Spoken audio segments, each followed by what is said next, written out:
Hi అండి, good morning. అందరూ కూడా మధ్యాహ్నం మీకు చెప్పినట్లు టెంపుల్ కోసం చెప్తానన్నాను కదండి. ఇగండి బయలుదేరుతున్నాము. మా ఆయనగారు ఆటో డ్రైవరు అండి, మా పెద్ద పాప, చిన్న పాప, నేను కూడా అందరం కలిసి సింహాచలం భైరవకోన అనే ఊరికి బయలుదేరుతున్నాము. అక్కడ కాలభైరవుడు అనే దేవుడి దగ్గరికి వెళ్తున్నాం. అతను చాలా పవర్ఫుల్ అండి. మాకు ముందుగా తెలియలేదు. మా వారు ఒకరి ద్వారా తెలుసుకొని మాకు చెప్పడం జరిగినప్పుడు మేము వెళ్ళామండి. ఫస్ట్ టైం వెళ్ళినప్పుడు కూడా మేము ఎన్నో కోరికలు తీరాయండి.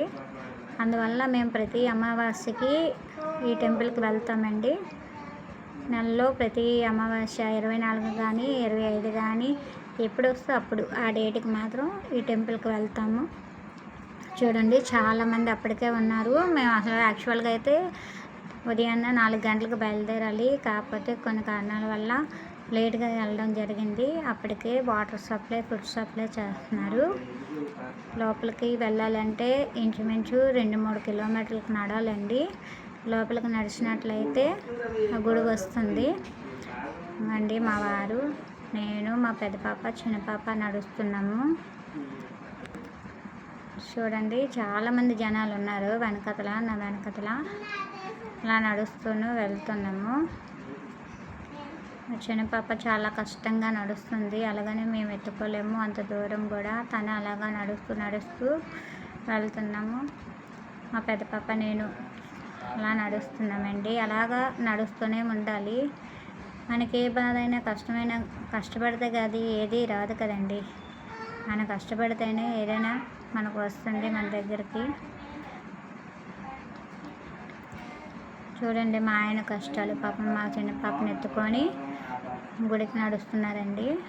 చూడండి, దగ్గరలోకి వస్తాం, గుడి దగ్గరికి వస్తామండి. చూడండి, లొకేషన్ చాలా బాగుంటుంది.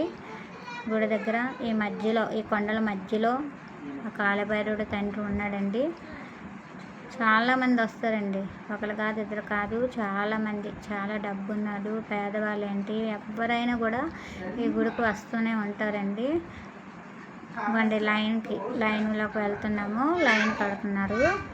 లైన్ మీద లోపలికి వెళ్తామండి. ప్రతి నెల కూడా ఇంకా ఈరోజు తక్కువండి జనాలు. మా చిన్న పాప పాపం లైన్ మీద నడుస్తుంది. చూడండి, ఇక్కడ అమ్మవారు ఉంటుందండి. తర్వాత వినాయకుడు గుడి ఒకటి ఉంటుంది.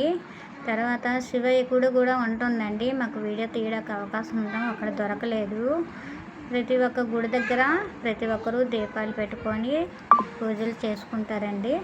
ఇది అసలైన కాలభైరవుడు కోవులండి. లోపల కాలభైరవుడు టెంపుల్ లోపల గట్రా వీడియోస్ కానీ ఫొటోస్ కానీ అలౌ చేయరు. బయట చూడండి, మేము దీపం పెడతాం. మరి అక్కడ మాకు అవకాశం దొరకలేదు దీపం పెట్టడానికి.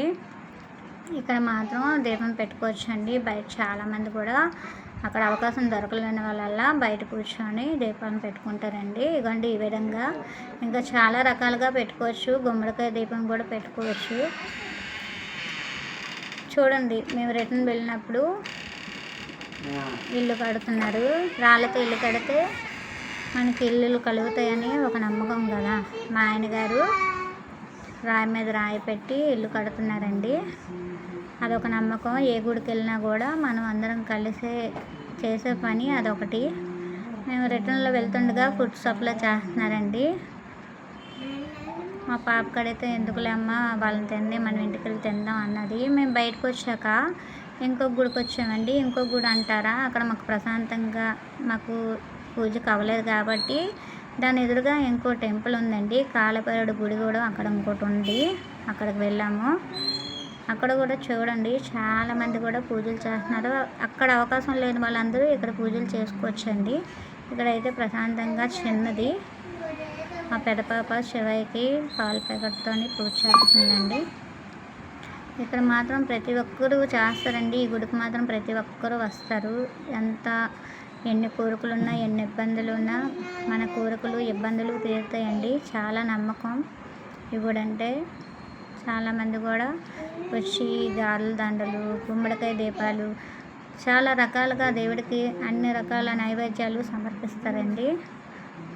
చాలా చాలా అంటే చాలా నమ్మకమైన దేవుడు. మనకి ఏ కోరికైనా తీరుస్తాడండి. నేను కోరుకున్నదైతే చాలా కోరుకున్నాను. చూడండి, దేవుడి ఫోటో మీకు పెట్టాను చూడండి. ఓకేనండి, మేము రిటర్న్ అయిపోతున్నాము.